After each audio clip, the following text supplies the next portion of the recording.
Top quality और consistent performance के लिए सिर्फ सिल्वर पंप नाम याद रखना। हमने जब काउंसिल ऑफ मिनिस्टर्स में मीटिंग की, पहलगाम के हमले के बाद उसकी निंदा करने के लिए, उसकी मजम्मत करने के लिए और उन 26 लोगों के साथ हमदर्दी करने के लिए, उस वक्त ये तय हुआ कि हम ऑनरेबल लेफ्टिनेंट गवर्नर साहब से गुजारिश करेंगे कि वो एक दिन का सेशन बुलाएं। वो इसलिए कि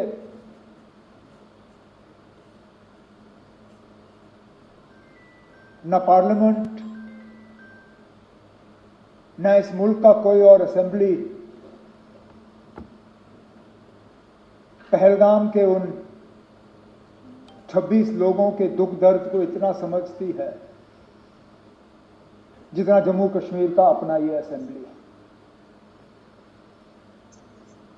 स्पीकर साहब, दाएं बाएं देखिए, आपके सामने वो लोग बैठे हैं जिन्होंने खुद अपने किसी करीबी रिश्तेदार को कुर्बान होते हुए देखा। हमारी छोटी बहन शगुन से लेके सकीना, सजाद, कैसर, किन किन के नाम लूं? किसी ने वालिद खोया, किसी ने अंकल, और सजाद ने जिस तरह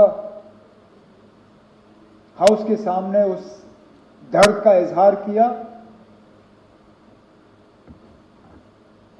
मेरे पास शायद उससे बेहतर उसका यहां हाउस के सामने जिक्र करने के लिए अल्फाज नहीं होंगे। हम में से कितने हैं जिनके ऊपर हमले हुए? रफीक साहब, इन्होंने अपने वालिद साहब पे हमला होते हुए देखा। नायक साहब, उस हमले की जो निशानी उन पे रही, कब्र तक वो उन जख्मों को ले गए। इसी तरह कई सारे हमारे साथी जो अगर हम गिनना शुरू करें, गिनते गिनते थक जाएंगे कितने हमले हुए। ये असेंबली, राठौर साहब आप उस असेंबली के मेंबर थे, सलाथिया साहब उस असेंबली के मेंबर थे, सागर साहब, मुबारक गुल साहब, सैफुल्ला मीर साहब, कितने और हमारे साथी जब 1 अक्टूबर 2001 श्रीनगर के असेंबली कॉम्प्लेक्स पे हमले में 40 लोग अपनी कीमती जानें गंवा गए। इसलिए मैंने कहा, उन लोगों के दुख दर्द को शायद इस असेंबली से ज्यादा कोई और असेंबली या पार्लियामेंट समझ नहीं पाएगी। इसलिए हमने चाहा कि यहां इस हाउस के तरफ से इस हमले की मजम्मत हो और उन 26 खानदानों के साथ हम अपनी जो है उनके साथ हमदर्दी करें। हम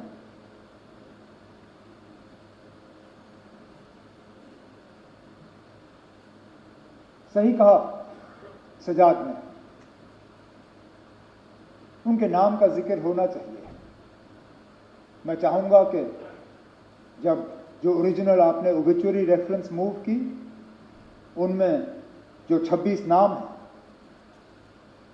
लेफ्टिनेंट नेवी के अफसर विनय नरवाल हरियाणा से, एन रामचंद्रन केरला से, दिनेश अग्रवाल छत्तीसगढ़ से, अतुल श्रीकांत मोनी महाराष्ट्र से, नीरज उधवानी उत्तराखंड से यूएई में काम कर रहे थे, समीर गुहा वेस्ट बंगाल से, सुशील नत्याल मध्य प्रदेश से, संजय लेले महाराष्ट्र से, संदीप न्योपानी नेपाल से, बितेन अधिकारी वेस्ट बंगाल से, मंजुनाथ राव कर्नाटक से, दिलीप देसले महाराष्ट्र से, प्रशांत सतपति उड़ीसा से, मनीष रंजन बिहार से, सैयद आदिल हुसैन शाह हापतनाग अनंतनाग जम्मू कश्मीर से, JS चंद्रमौली आंध्र प्रदेश से, मधुसूदन राव कर्नाटक से, संतोष जगदाई महाराष्ट्र से, कस्तूबा गणवोटे महाराष्ट्र से, हेमंत जोशी महाराष्ट्र से, सुधम द्विवेदी यूपी से, भारत भूषण कर्नाटक से, सुमित परमार गुजरात से, यतीश परमार गुजरात से, टेगे हलींज अरुणाचल प्रदेश से और शैलेश भाई गुजरात से। स्पीकर साहब, उत्तर से लेके दक्षिण, पूरब से लेके पश्चिम, कहां अरुणाचल, कहां गुजरात, कहां जम्मू कश्मीर, कहां केरला और बीच की सारी रियासतें, पूरा मुल्क इस हमले के लपेट में आया है। ये सही है स्पीकर साहब, ये पहला हमला नहीं था। हमने कई हमले होते हुए देखे हैं।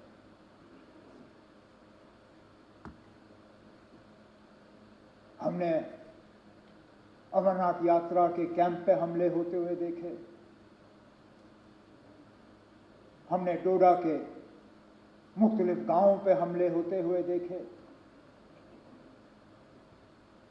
हमने कश्मीरी पंडितों के बस्तियों पे हमले होते हुए देखे। हमने सरदारों के बस्तियों पे हमले होते हुए देखे। लेकिन एक बीच का ऐसा वक्त आया था, ये बाईसरन का हमला 21 साल के बाद इतना बड़ा हमला हुआ है सिविलियन। हमें लग रहा था कि ये हमले जो हैं ये अब हमारे माजी का एक हिस्सा है, they are part of our past.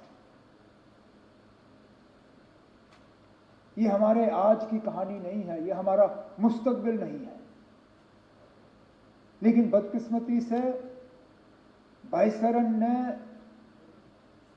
दोबारा वो हालात यहां पैदा किए, जबकि हमें लगता है कि पता नहीं अगला हमला कहां पे होगा।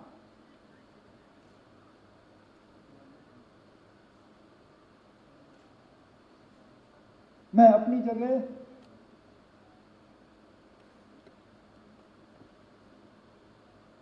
क्योंकि उस दिन लीडर ऑफ द ऑपोजिशन के साथ मैं भी पुलिस कंट्रोल रूम पे मौजूद था जब हमने 26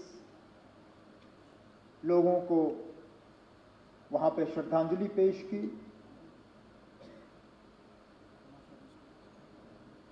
मेरे पास अल्फाज नहीं थे कि मैं क्या कह के उनके घर वालों से माफी मांगूं।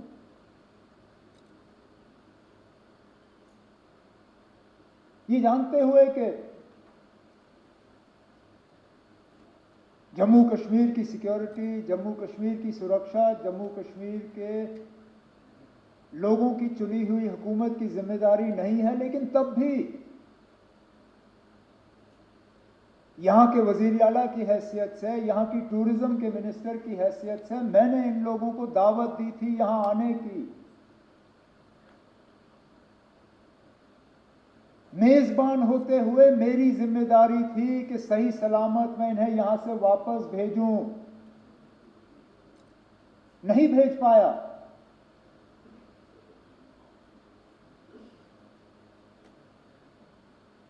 और माफी मांगने के अल्फाज नहीं थे।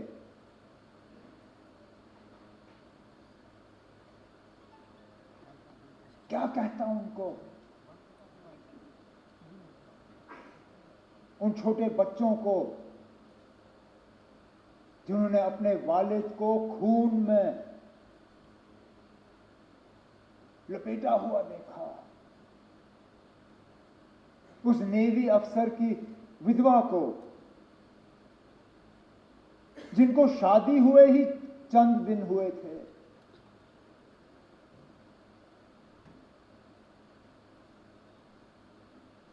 मुझे एक दो आए,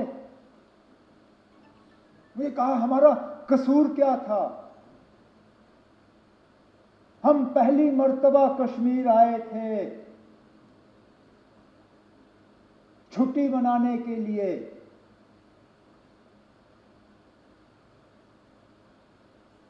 और इस छुट्टी का जिंदगी भर अब हमें खमियाजा भुगतना पड़ेगा।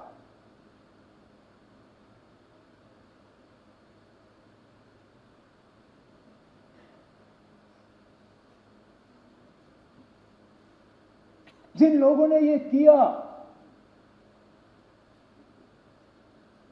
कहने के लिए तो वो कहते हैं कि हमारी भलाई के लिए किया, लेकिन क्या हमने उनसे कहा था कि हम ये चाहते हैं? क्या हमने उनसे कहा था कि हमारे नाम में आप इन 26 लोगों को कब्र में बंद करके यहां से वापस भेजें? क्या हमारी इसमें कोई मंजूरी थी? क्या ये हमारी इजाजत से हुआ? हम में से कोई इस हमले के साथ नहीं है। इस हमले ने हमें अंदर से खोखला किया, लेकिन इस हमले ने, क्योंकि हर खराबी में कहीं ना कहीं हमें कोई रोशनी की किरण ढूंढने की कोशिश करनी चाहिए। बहुत मुश्किल है इन हालात में वो रोशनी ढूंढना, लेकिन स्पीकर साहब, पहली मर्तबा 26 साल में मैंने जम्मू कश्मीर में किसी हमले के बाद लोगों को इस तरह बाहर आते हुए नहीं देखा। कठुआ से लेके कुपवारा तक शायद ही कोई शहर या गांव ऐसा जहां लोगों ने बाहर आके इस हमले की मजम्मत नहीं की, कहा कि ये मेरे नाम में नहीं हुआ, नॉट इन माय नेम। ये आपने जिसके लिए भी किया हो, मेरे लिए नहीं किया। और ये लोगों का बाहर आना, इसमें हम में से किसी का हाथ नहीं है। हुकूमत ये कहे कि हमने कराया, कोई और ये कहे हमने कराया, कोई नहीं ना। हम भी इस गाड़ी पे चढ़े, हमने इस गाड़ी पे सवारी की, लेकिन गाड़ी चलाई हमने नहीं। ये लोगों ने खुद गाड़ी बना के इस पे सवार होके जुलूस निकाले, नारे दिए, बैनर बनाए, मोमबत्तियां जलाई, ये कहने के लिए कि हम इस हमले के साथ नहीं हैं।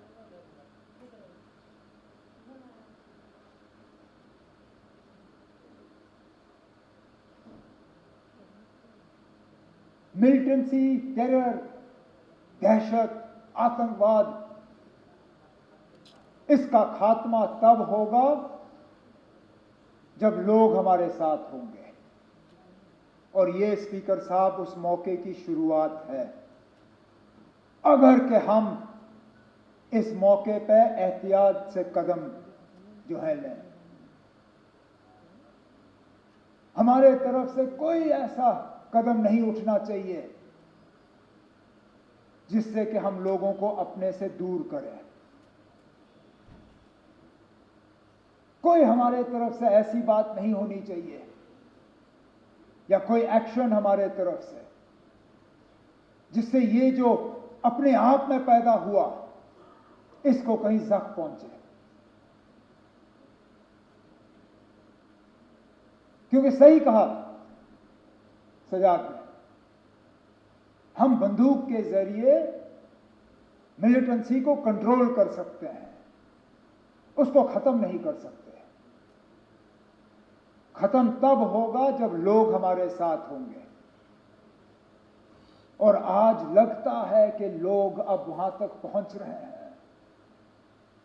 स्पीकर साहब, मस्जिदों में जुमा नमाज से पहले 2-2 मिनट की खामोशी इख्तियार की गई। जामा मस्जिद श्रीनगर, ये शायद बाकी मुल्क में लोग इतना इस चीज को समझेंगे नहीं। आप और मैं समझते हैं ना। हम समझते हैं किसी हमले के बाद उस मस्जिद में 2 मिनट की खामोशी का मतलब क्या है।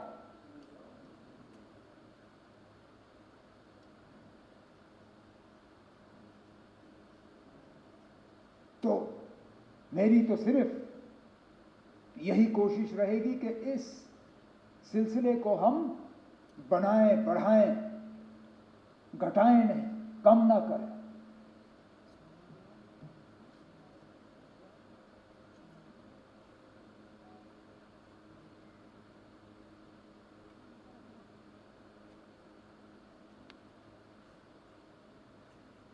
आफतनार के उस नौजवान आदिल के बारे में क्या कहें। अरे ना, जान की परवाह सबको होती है, लेकिन अपनी जान की फिक्र ना करते हुए टूरिस्टों को, अपने मेहमानों को बचाने के लिए वो अपनी जान की कुर्बानी दे गया। भागता तो कौन उसको कुछ कहता।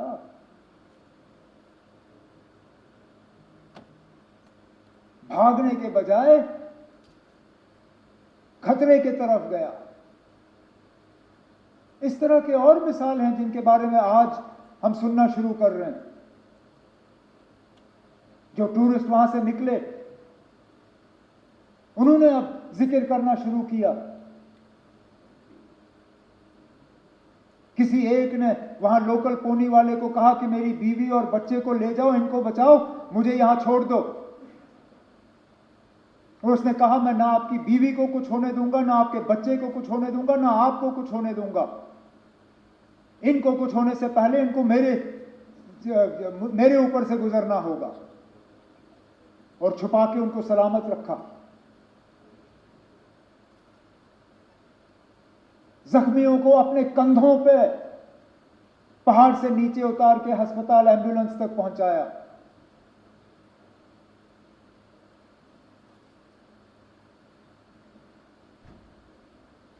और उसके बाद जिस तरह लोकल लोगों ने मदद करने की कोशिश की, गरीब, वो शिकारा वाला जो डल लेक पे फल बेचता है,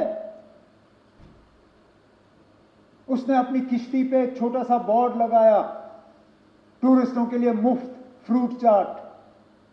अरे ना, वो दिन के 200-300 रुपए कमाने वाला, वो कहता है कोई नहीं ना चले मेरे हफ्ते की कमाई, लेकिन मैं कम से कम अपने मेहमानों को यह एहसास देना चाहता हूं कि हम उनके साथ हैं। वो 3 व्हीलर वाला ने टूरिस्टों को कहा कि अगर आपको हवाई अड्डा पहुंचना है, मैं मुफ्त आपको हवाई अड्डा पहुंचा दूंगा।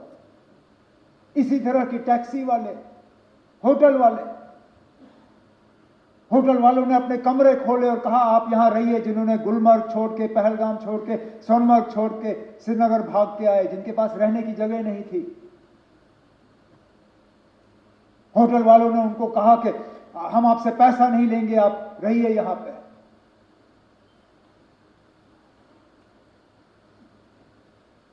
मैं सलाम करता हूं। यही है हमारी मेहमान नवाजी। उसके साथ साथ उनका शुक्रिया करता हूं कि उन्होंने ये किया। जम्मू कश्मीर के बाहर हमारे कुछ स्टूडेंट्स, हमारे कुछ रहने वालों को कुछ जगहों पे तकलीफ हुई, उससे कौन इनकार कर सकता है। लेकिन मैं उसके साथ साथ उन तमाम रियासती हुकूमतों का शुक्रगुजार हूं जिन्होंने मौके पर तहकीकात करके हालात को काबू में लाने में अपना रोल अदा किया। मैं अपने मिनिस्टर कुलीग्स का शुक्रिया करता हूं जिन्होंने बिल्कुल कम नोटिस पे जगह जगह गए। कोई शिमला, कोई लखनऊ, कोई देहरादून, कोई बंबई, कोई चंडीगढ़। वहां की हुकूमतों का मैं शुक्रिया करूंगा कि इनसे मिलने के बाद इन्होंने मीटिंगें ऑर्गेनाइज की। हम अपने तरफ से एक सिस्टम जो है वो तैयार करना चाहते हैं, सोशल मीडिया और व्हाट्सएप वगैरह का इस्तेमाल करते हुए, ताकि एक नोडल पॉइंट हमें मिले। हम तो चाहेंगे कि इस तरह के हालात ना हो, लेकिन इक्का दुक्का अगर कहीं हो जाए तो बच्चों के पास, बच्चियों के पास, दूसरों के पास एक जगह होनी चाहिए जहां पे वो इन चीजों को दर्ज कर सकें। उसके लिए हम तैयारी कर रहे हैं।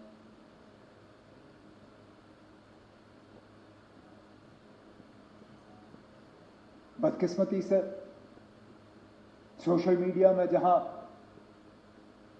90% खबरें जो है वो सही होती हैं, 10% वो भी लोग हैं जो झूठी खबर फैलाने की कोशिश करते हैं। मैं उन्हें कहना चाहता हूं कि अपनी हरकतों से बाज आओ।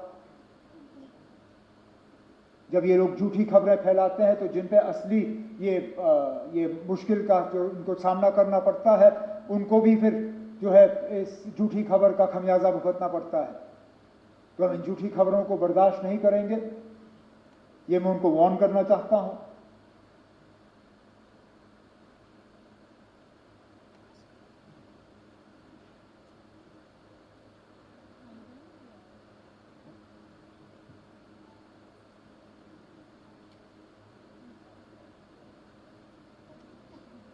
स्पीकर साहब,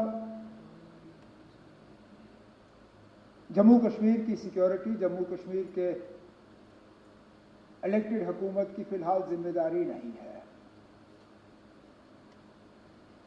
लेकिन मैं ये मौका इस्तेमाल करके स्टेटहुड की मांग नहीं करूंगा। अब मैं किस मुंह से इस पहलगाम के वाकये को इस्तेमाल करके मरकज से कहूंगा ना अब मुझे स्टेटहुड दो। मेरी क्या इतनी सस्ती सियासत है? मुझे क्या इन 26 लोगों के मरने की इतनी कम कदर है कि मैं अब मरकज से जाके कहूंगा ना अब चलो 26 लोग मर गए, अब मुझे स्टेटहुड दे दो। स्टेटहुड की बात हमने पहले भी की, आगे भी करेंगे, लेकिन लानत हो मुझ पे अगर मैं आज ये कह के मरकज के पास जाऊं कि ना अब 26 मर गए, अब दे दो। देने की बात हम करेंगे, लेकिन इस मौके पर नहीं। इस मौके पर ना कोई सियासत, ना कोई बिजनेस रूल्स, ना कोई स्टेटहुड, ना कुछ और। एक ही चीज ना, इस हमले की कड़ी निंदा और उन 26 लोगों के साथ दिल की गहराइयों से हमदर्दी और ताज़ियत, और कुछ नहीं। ना आज नहीं, टेबल हम किसी और मौके पर थपथपाएंगे, आज नहीं। तो स्पीकर साहब, मैं अपनी बात को इसी चीज पर खत्म करते हुए